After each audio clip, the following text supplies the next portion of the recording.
Hello and good evening and welcome to the desk here on Global Television. My name is Godwin Sunday. Over the years, the issues around waste management in Nigeria has become a very crucial issue to handle.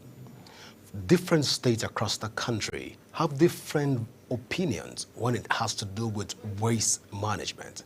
But let's talk about waste management even in Nigeria this afternoon by first looking at it, having an overview of the General Environmental Protection Act in the country, then looking at how we can help to resolve some of this conversation in and around waste management in the country. And joining me to talk about waste management in Nigeria and it's Ambassador Philip Oboisi, who is the President and CEO Sweep Foundation Nigeria, and we'll be talking this evening.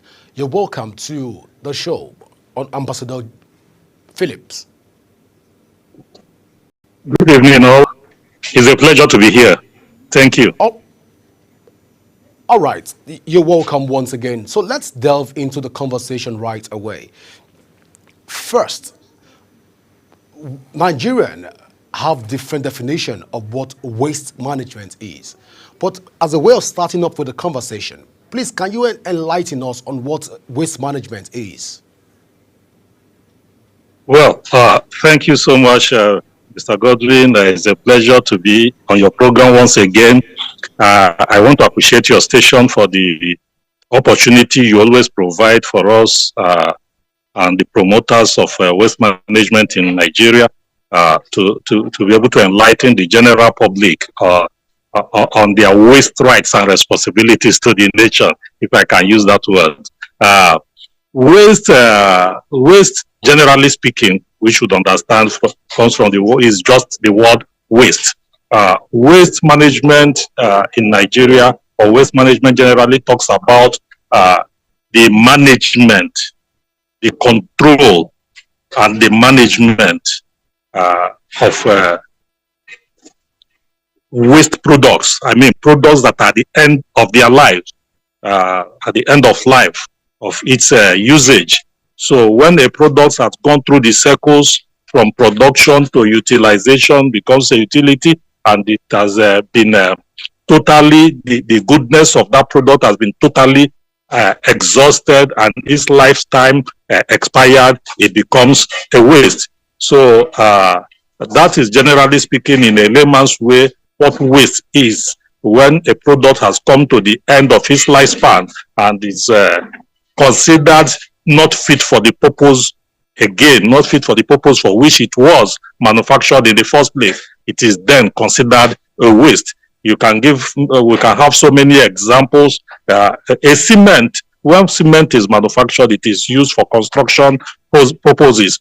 But when it is done, when the work of construction is done away with, the remnants and those that are not useful anymore, that have come to the end of their lives, are considered waste. And that also applies for different products globally that becomes waste at the end of their life.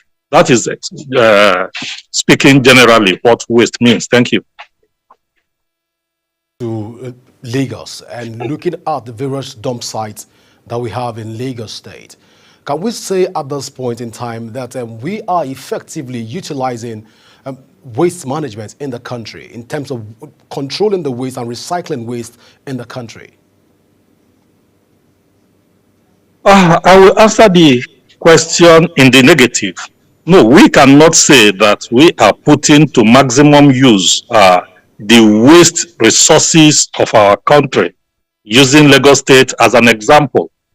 When we go to the different dump sites, because we don't have landfills here, what we have across our nation are dump sites where what are considered waste are dumped because they are considered waste and as of no use no more to the general public. So when we get to the dump sites on daily basis, the citizens generated waste are transported, are taken to the dump sites for different purposes, especially for incineration, so that they don't constitute a nuisance to the general public. But speaking professionally, We don't think that in Nigeria we have been able to put our acts together to tap into the benefits of our waste resources, which is very humongous.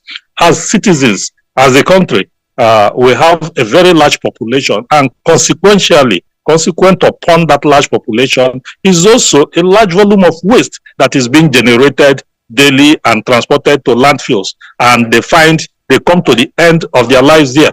So, but we know that it is the in thing now.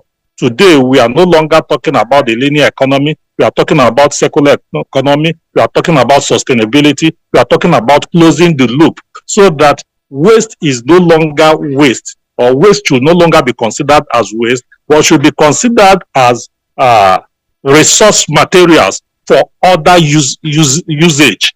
So what goes to our dump sites these days ordinarily ought not to be considered waste, because they can be put to subsequent uses, and at the end we start practicing the well-known circular economy.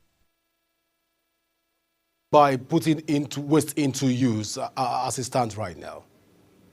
Yeah, that's correct. Yeah, I'm trying to find out from you, what do you mean by putting waste into use, just like you just finished saying?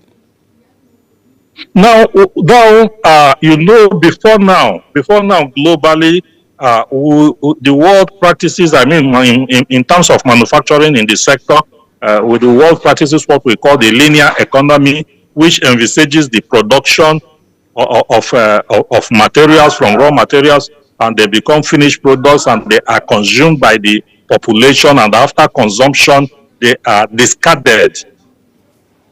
They are taken to the dump sites. They are considered waste. But the new orientation for this century, for this time, is that we should do away with the linear economy concept of principles of manufacturing and utilization of manufactured products. We should start talking about the circular economy, which talks about the continuous use or the continuous utilization of products, even when they come to their presumed or assumed end of life. They are put to a subsequent use. For example, tires which ordinarily will be incinerated, or tires that ordinarily would have ended up at the dump site, are no longer taken to the dump sites. They are upcycled and used for furniture purposes. Some are used for to make footwears. Some are used for artistic purposes, so that another life is given to that supposedly waste product. Another life is given to it. That product which has come to its end of life is given another opportunity to have a life again as a raw material for another product. For example, what we have here, PET plastics or plastic bottles, they are ordinarily single-use products, which ordinarily ends up at the dump sites. They are taken to the dump sites, or they find their way into our waterways and end up in the oceans and constitute nuisance there. That is a different kettle of story. But what we are saying is that PET bottles can now be recycled, so that instead of going to the dump site, they are harvested, they are recovered and recycled, given another opportunity at life. They are recycled, which is called rPET. They are recycled and introduced into the system again, and they have another life. And that process continues forever. That is closing the loop. That is the circular economy we are talking about. We've seen the federal government, various state governments talking about recycling in different space and on different platforms. But let me even ask you at this point, are you sure we are ready for the conversation around recycling, even as a people and as a country? As a government, I don't think our government is ready for the discussion or conversation around recycling, but I think the people are ready, and the people within the sector are ready. The people playing in the field, they are ready. They're already taking the concept of recycling to very high level across our urban areas, across our urban cities. But for the government, I don't think that I would want to say so, because of the government style or governance style that is practiced in Nigeria. A lot of politics still hover around the concept and the principles of recycling in Nigeria, which ought not to be so.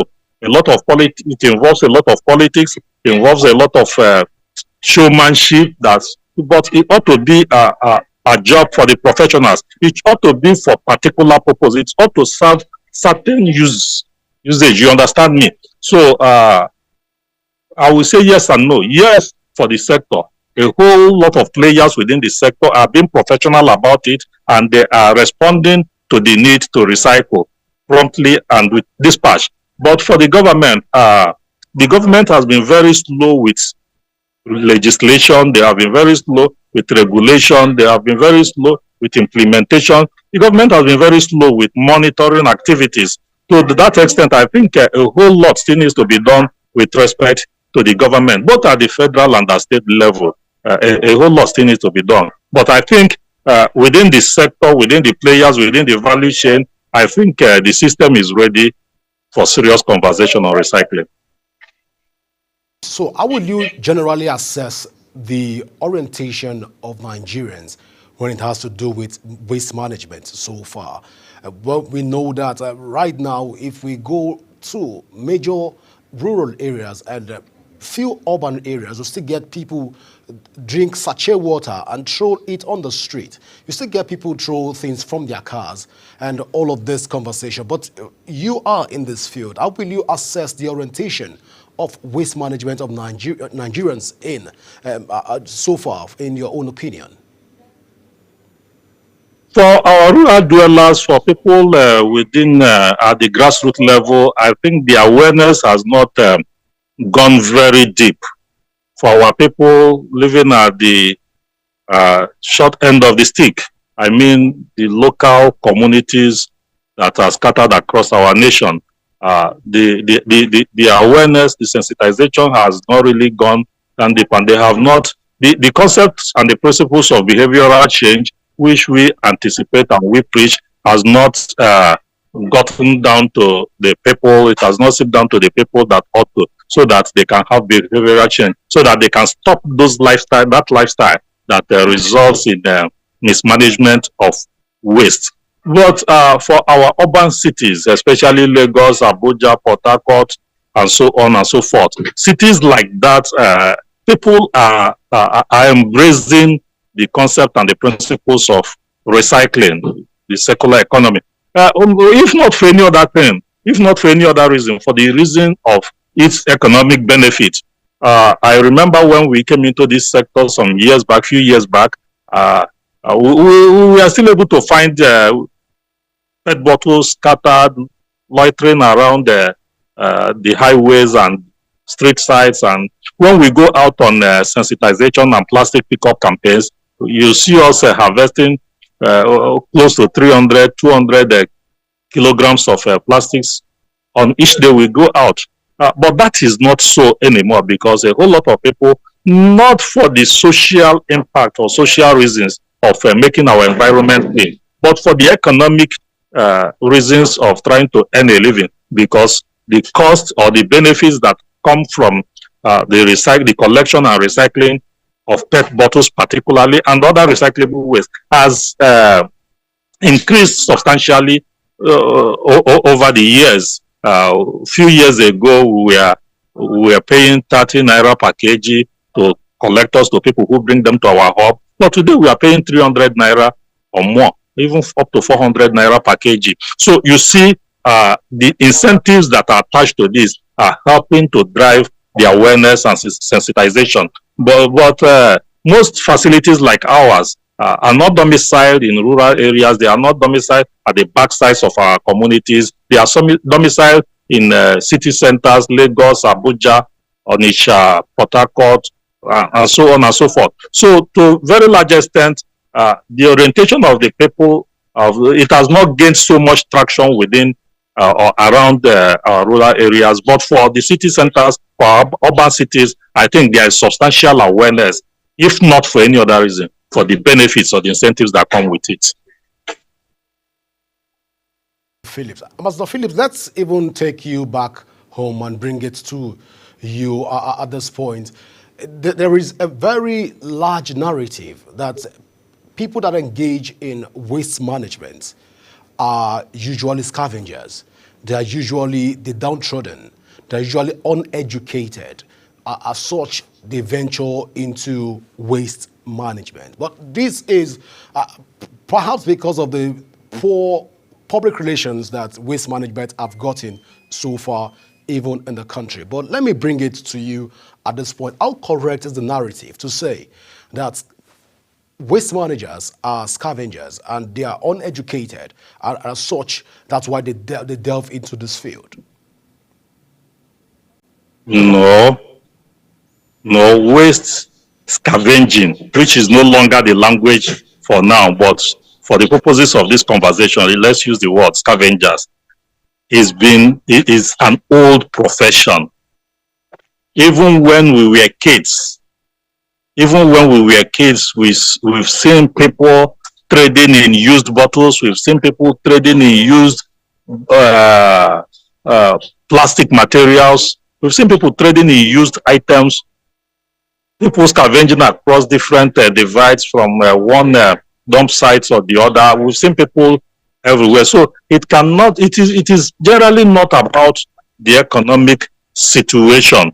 Yes, today, a whole lot of people are embracing the concept for economic reasons, especially around and within city centers. But I do not agree.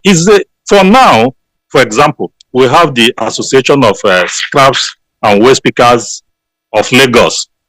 They are made up of very honorable people who have chosen waste picking. In fact, the Loma managing director referred to them as urban miners. So we have done away with the concept of scavenging because they are doing more for the society. They are doing more for our communities. They are able to penetrate the deep crannies, nooks and crannies of our communities, and they're able to recover materials from across those communities. And at the end, they succeed in reducing the waste burden that government agencies will have to deal with. So we do not refer to them as scavengers no more. But the point is this: it is now a career for a whole lot of people. It is now a profession for a whole lot of people. Yes, we have challenges with some people who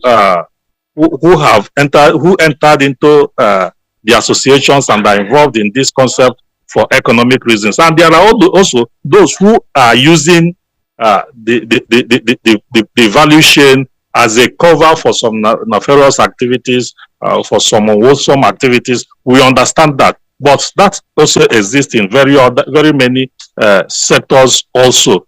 Very many people use different sectors as cover up for some illicit activities. But beyond that, I think the waste picking business is now a well-recognized and international profession or career where honorable men and women find and source their livelihood.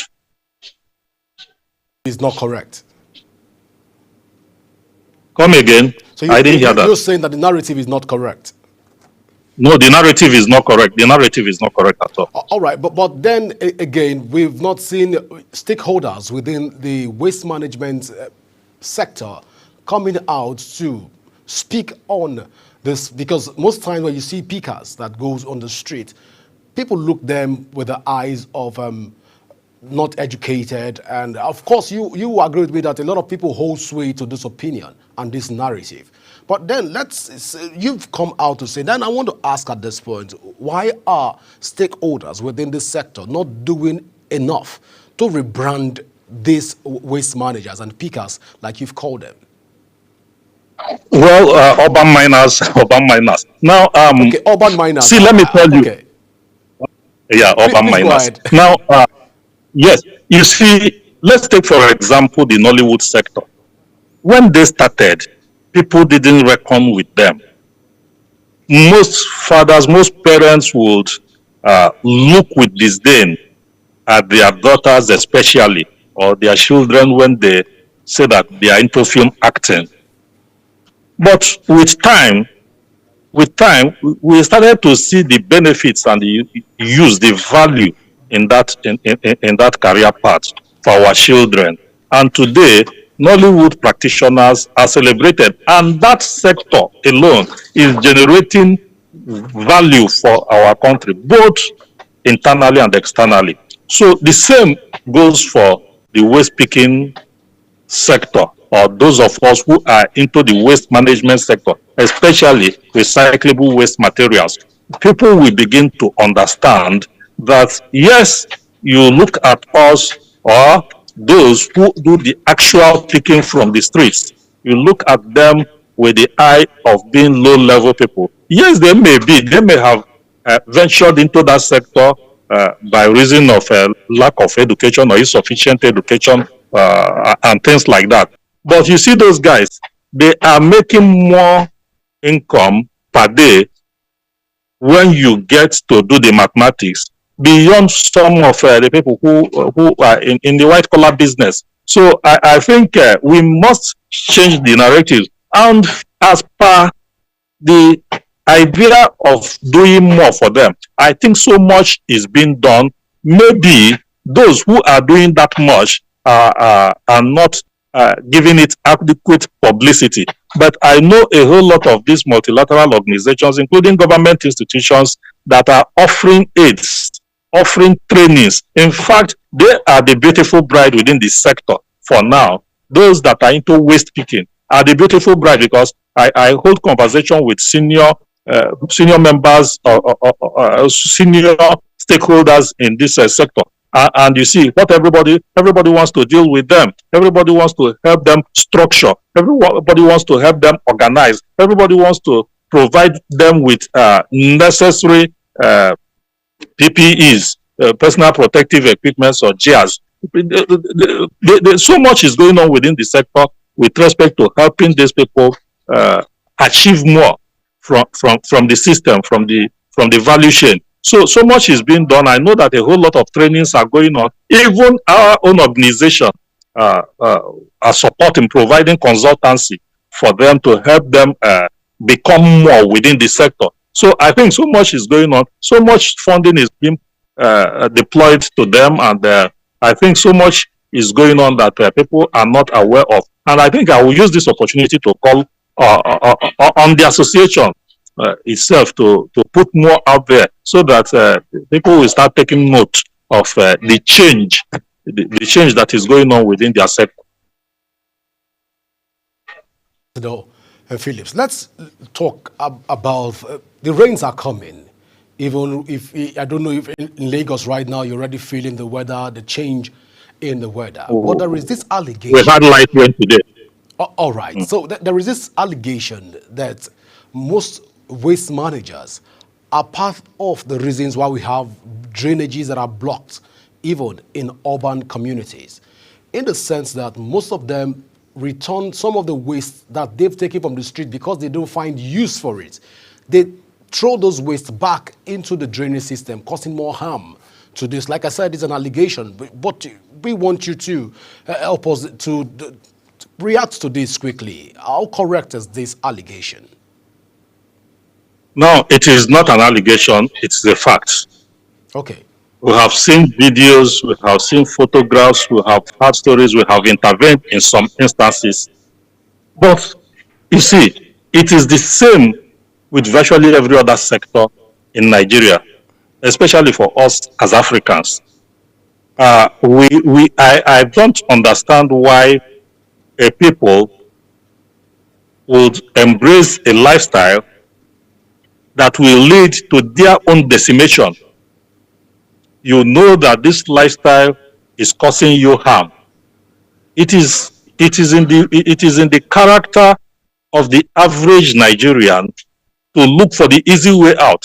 It is not just the waste pickers that tend to dump waste into our canals and gutters and waterways.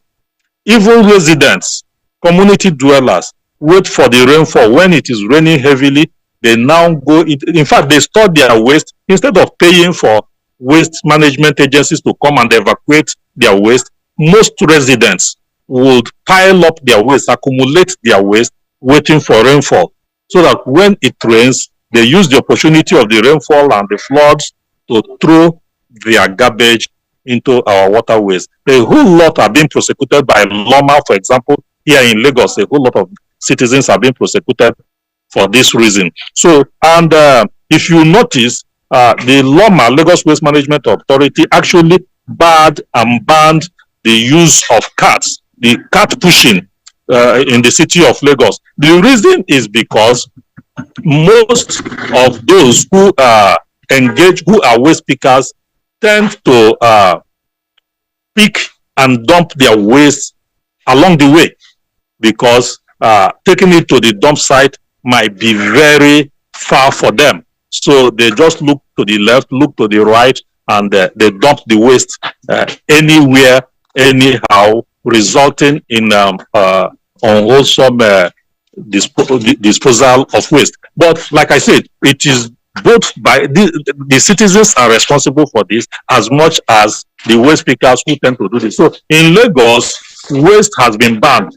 In Lagos, waste has been banned. In Lagos, waste has been banned, and cat pushing has been banned. So, and the reason is primarily to ensure that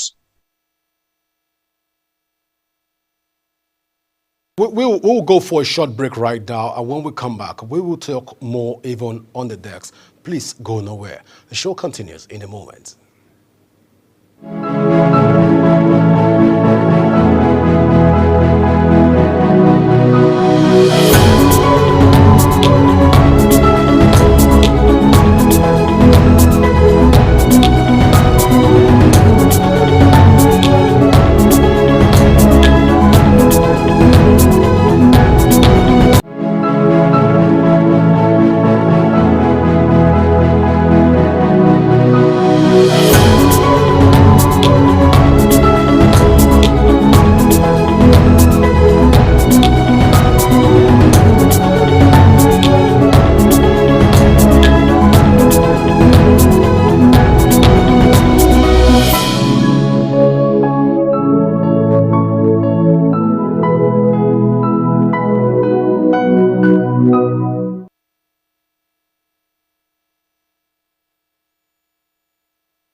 Do you know that global television can be watched in Nigeria and all over the world? Download the Global TV Nigerian mobile app for Android and iOS devices to watch global television real-time from around the world. What are you waiting for? Start downloading and stay connected to global television.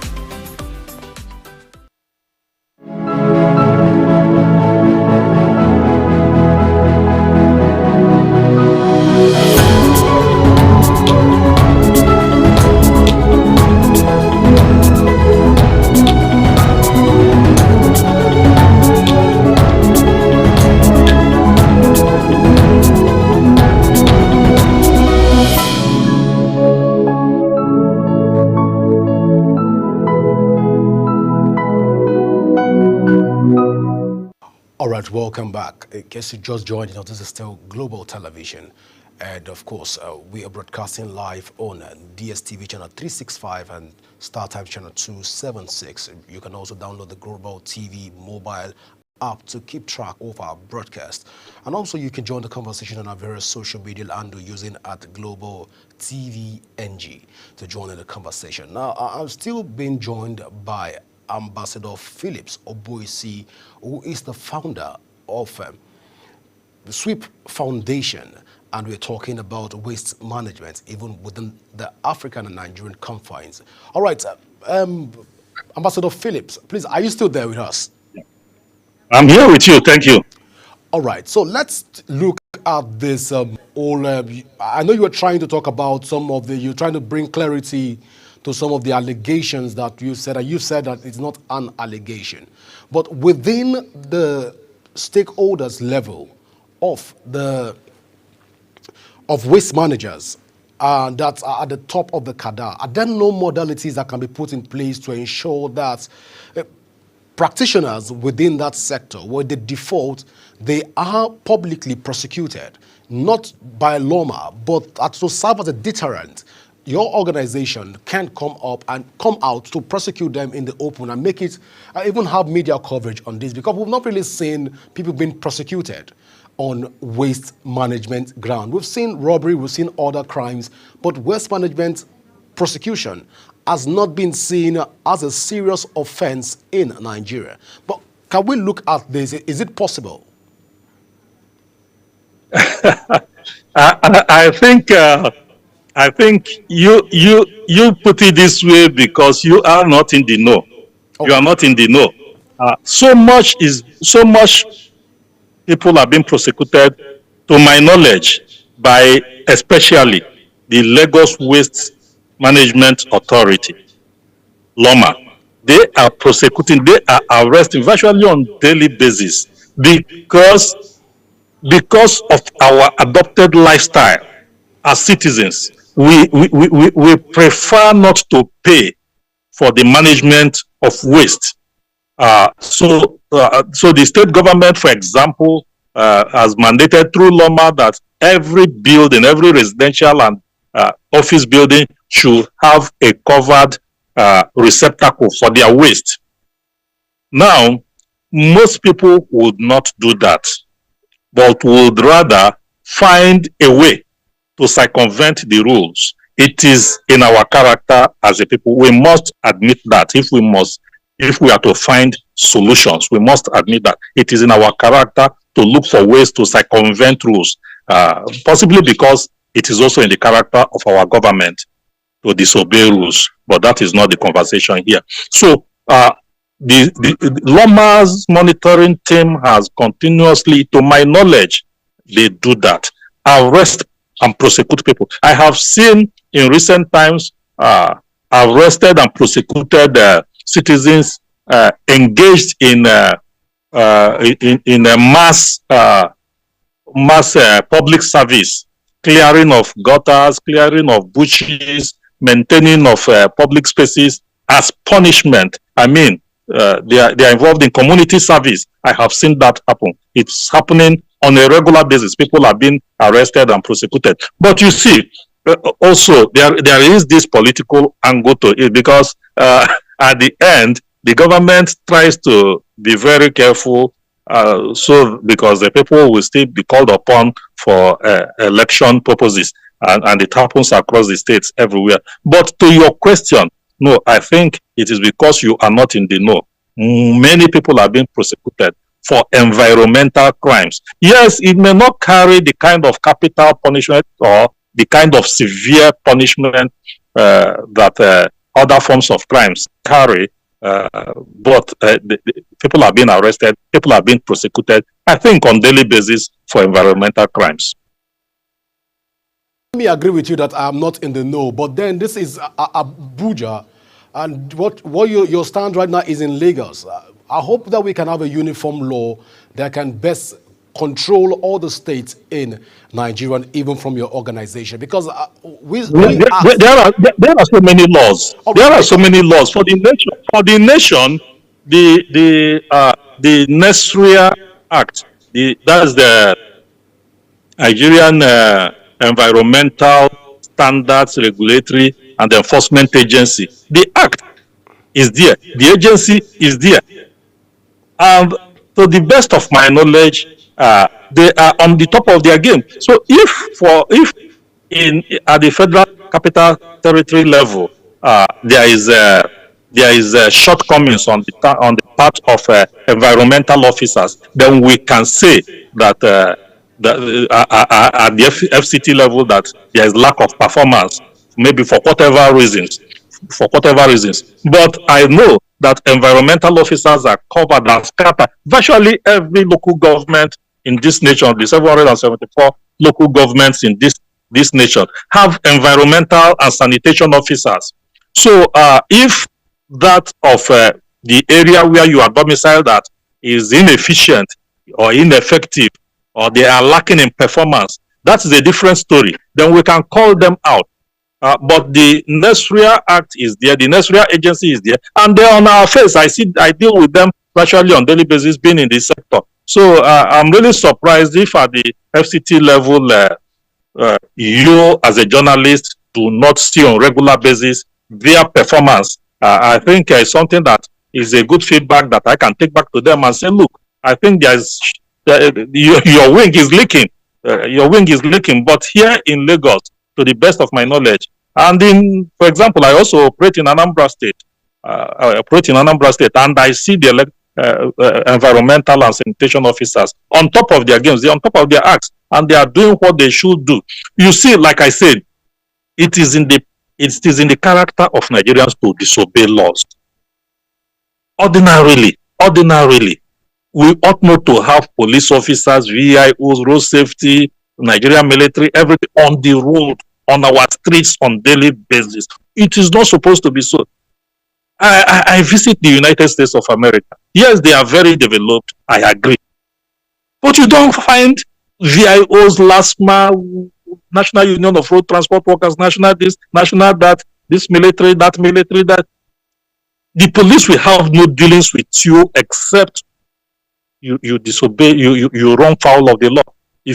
As long as you are driving right, you have no business with the police. But here, because of our attitude to our community, because of our lifestyles, so some people make it an ego thing, a status symbol to disobey the law, to show that they have arrived. It is our lifestyle, and we are responsible for it. We must call ourselves out. We must say the truth if we must begin to find solutions for that. So, and so the same way it is with the citizens, it is so with the civil service or civil servants. It is so with our leaders. They don't do the right thing.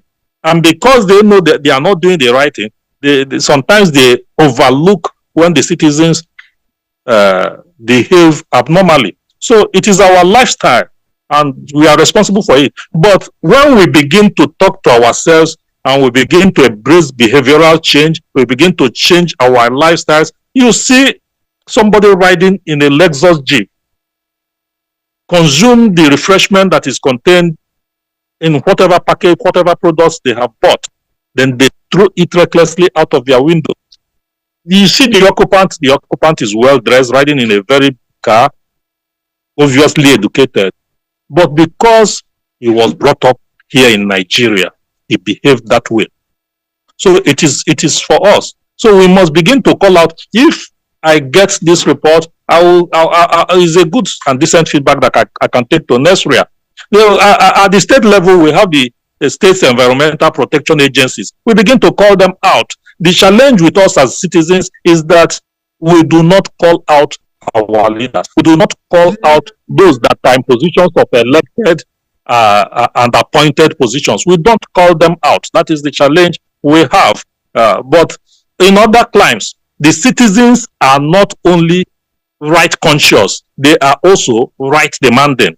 And that is what I will be inviting Nigerian citizens to do, to become right conscious, to become right demanding. And at the end, the whole community will be better for it. Thank you.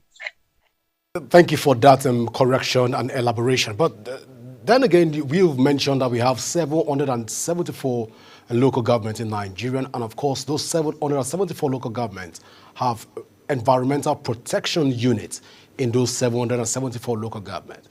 Now, let's look at it from this angle. Rural areas in Nigeria tend to, the deaths and the waste, let's use the word waste, man, the waste in rural communities, even in Lagos, tend to be infinitesimally high compared to urban areas.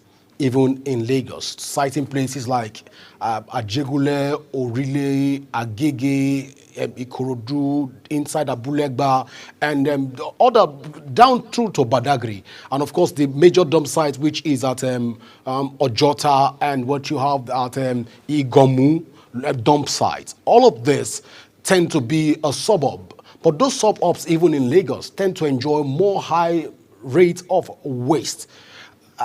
That's why I asked that question, so that we can see more media coverage for this, so that we can be able to, it can serve as a deterrent to people that want to recklessly throw their waste from their vehicle. Then you can serve across the country. But let's move on from that conversation. Like I said, the rains are coming again, even as it stands right now. A lot of pickers, you've said that they are into business and they make good returns on a daily basis. The rains are coming. Are there plans by SWIFT organization to sweep the whole of Lagos and ensure that we don't have bottles on the road and we don't have other things that would cause drainage block? Or is the ministry also assisting in this regard to ensure that the waterways and the gutters are safe, the canals are safe right now, even they are clean enough before the rains get here? Thank you. The rains are coming. Yes, the rains are coming. But you see, for us to address the issue of waste pollution across our communities, it must be a collaborative effort. Thank God your station is giving this platform for us to hold this conversation. But beyond platforms like this, your organization and your sister organizations, the entire media space in Nigeria should do more for the environmental and waste management sector. What more can you do? You can generate publicity materials, jingles, and so on to help drive the campaign. That is one. Number two, the government on its own must understand that waste management activities is beyond the issue of making profit. That is number two. Number three, I have seen governments, for example, the government of Lagos State, initiate waste management projects and launch same.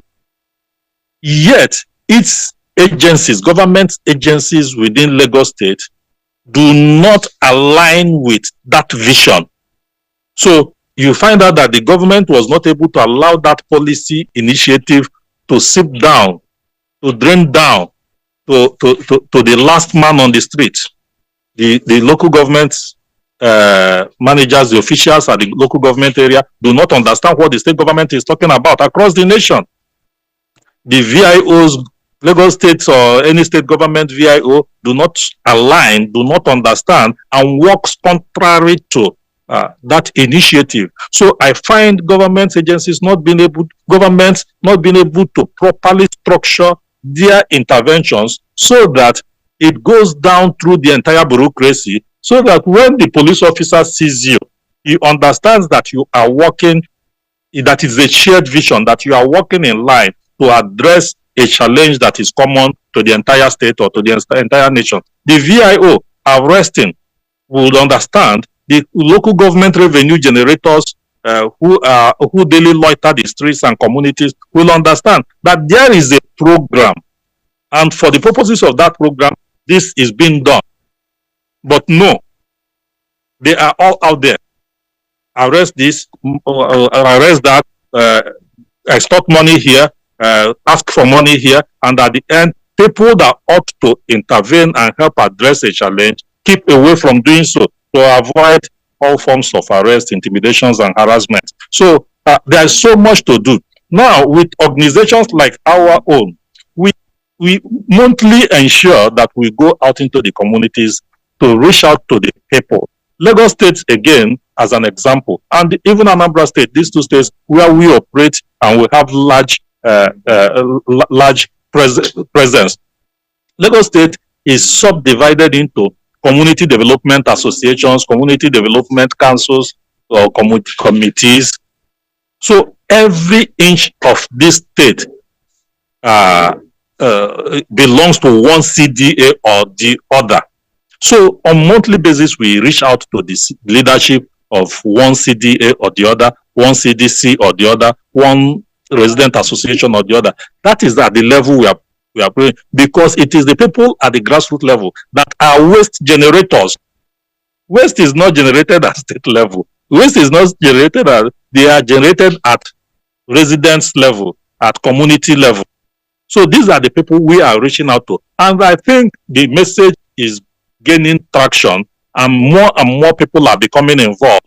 And with programs like this and the others that I encourage you, jingles that I encourage your organization and every media organization to, as part of their corporate social responsibility, to generate and publicize, I think we'll be able to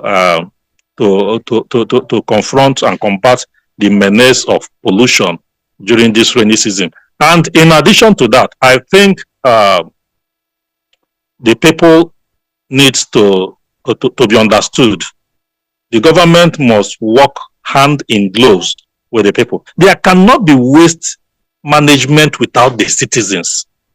You cannot initiate concepts or policies or ideas without the involvement of the people. Because again, I say, they are the waste generators. But you see most states, governments across the nation, even at the federal level, once they come into positions, they believe they have this idea of what they want to do and how they want to solve problems. At the end, they initiate policies and want to foist it on the people. In that case, it will not work. So what we need to do is to bring the people into the decision-making tables. Let them have seats at the decision-making tables. Let the people be involved in policy generation. Let the people be involved in policy implementation. And at the end, we'll be able to combat waste management, waste pollution during the coming rainy season. Philip Oboisi, I want to say thank you so much for being a part of the show today. Thank you so much. I wish we had more time. We would have talked more about waste management, but I've been signaled that it's time to go. But I really appreciate you for your time. And of course, we'll bring you back again to talk more on waste management. Thank you once again. It will be it will be a great pleasure. It will be a great pleasure. All right, viewers, this is how far we can go today on The Desk here on Global Television. Do remember that you can join the conversation on our various social media handle, now showing on your screen using at Global TV NG. You can also download the Global TV Nigerian mobile app on your Android and iOS devices to keep track of our broadcast.